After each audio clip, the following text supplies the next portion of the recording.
पहली बार ट्रेन में बैठा, इतनी बड़ी ट्रेन होती है, हमको लगता था हमारे ट्रैक्टर से बड़ा कुछ नहीं है दुनिया में। हमारे पास एक मैसी का ट्रैक्टर था, ट्रेन में बैठे। एक बार हमने बड़ी चॉकलेट देखी, तो हम तो किस्मी बार और पॉपिन से आगे नहीं थे, तो हमको लगा ये सबसे अद्भुत चीज़ है दुनिया की।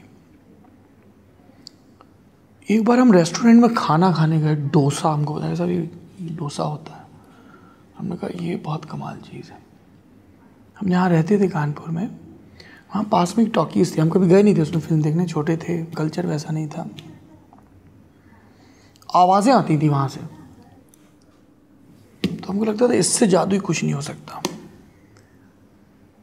एक बार ऐसे था कि आखिरी 2 गेंद पे 2 रन बनने थे या कुछ बनने थे, वो नहीं बनने दिए, तो हमको लगा ये बस हो गया, अभी मैजिक का ये पीक है। एक बार एक असंभव सा कैच ले लिया, है ना। एक बार किसी शादी में गए तो 2 कुल्फ़ी खा ली, हमको लगा ये बस। पर भाई साहब जब मैं प्रेम पैलेस में बैठा और मैंने उस अद्भुत फिल्म को देखा, तो मुझे लगा कि दिस इज़ इट। ईश्वर नाम का जो विचार है, स्वर्ग की जो कल्पना है, आनंद जो शब्द है, वो सब यहाँ आके घनीभूत हो गए। फिल्म का नाम था राजा बाबू। हमको लगा कि यार होंठ इतने भी गुलाबी हो सकते हैं जितने गोविंदा के हैं, और उसकी मोटरसाइकिल इतनी सजी धजी।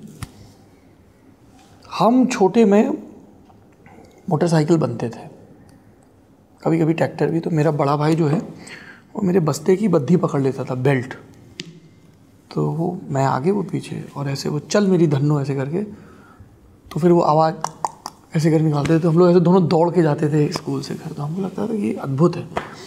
घर में हमने अपने राजदूत देखी थी, हमको लगता था एकदम शान की सवारी, जान की सवारी, धर्मेंद्र साहब बोल रहे हैं। बाद में उत्तर भारत में राजदूत दूध की सप्लाई की सबसे प्रेफर्ड सवारी भी हो गई थी।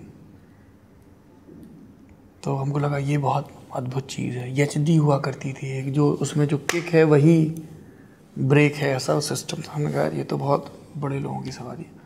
तो गोविंदा की वो मोटरसाइकिल, और गोविंदा को उसकी माँ से जो प्यार मिलता था, हमको लगता था यार हमारे हिस्से में सख्त माँ आई तो क्या हुआ।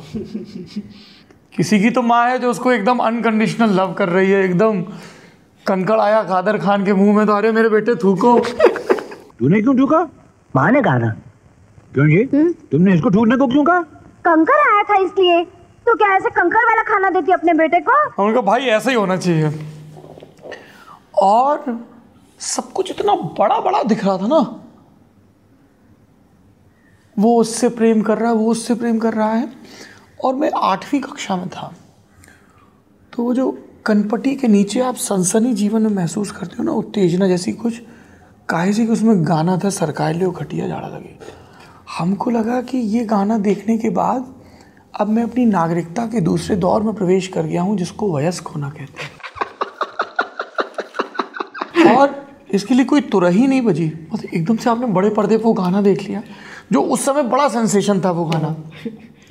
और उस गाने में एक दृश्य आता है जिसमें उसने, करिश्मा ने जो ड्रेस पहन रखी है, तो वो ऐसे ड्रेस पहनते थे ऊपर कर लेती है, ऐसा नहीं कि वो पूरी उघाड़ हो जाती है, उसके नीचे भी एक लेयर है, सब कुछ है। पर वो जो खटिया का बिंब है गाँव की पृष्ठभूमि से, तो आपको लगता है यार ये तो कुछ बड़ा वर्जित सा है जो हो रहा है। तो वो भी था। लगभग हर हिंदी फिल्म की तरह उसका एक सुखांत होता है, दुष्टों का दलन होता है। तो आपने जो नवरात्र हमारे यहाँ मनाई जाती है, चैत्र और शारदीय दोनों, पर शारदीय का ज़्यादा महत्व है, तो उसमें आप देखते हो कि अंततः दुष्टों का दलन होगा, तो वो सब भी होता है। तो हमको लगा यार ये बड़ी कमाल की चीज़ है। बड़े हुए तो समझ में आया हमारे इर्द गिर्द बहुत सारे राजा बाबू हैं जो कभी डॉक्टर बनते हैं, कभी वकील बनते हैं, पर पहले वो थे, है ना। बाद में दुग्गल साहब का एक कैरेक्टर आया था कि आज दुग्गल साहब, है ना। तो वो बड़ी अद्भुत मेमोरी है, जो कि अतिरिक्त गीली हरी चटनी से शुरू होती है और एकदम कि यार ये है, यही है।